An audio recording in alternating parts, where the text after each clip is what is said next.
Noi siamo una società che si occupa di trasferimento tecnologico e ricerca, siamo partecipati alla Regione e siamo in una situazione di impasse legata al fatto che la società ha fatto una due diligence in cui ci sono dei problemi di natura di bilancio e contestualmente però moltissime commesse aperte e progetti di ricerca attivi in cui le rimaste 50 persone operative tengono molto anche per manifesta volontà e endorsement dati da molte imprese regionali. Abbiamo due tipi di attività, un'attività che si occupa di trasferimento tecnologico che è autosostenente, delle attività invece di implementazione della conoscenza che servono per il trasferimento tecnologico che ovviamente hanno dei costi.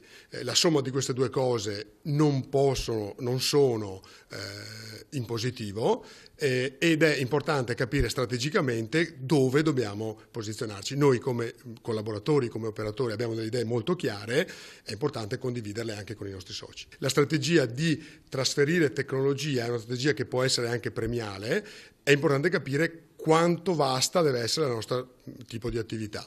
Ad oggi la fotografia pregressa è tale per cui servono almeno 1 milione in fase iniziale e successivamente adattarci a un piano di rilancio che può essere assolutamente sostenibile.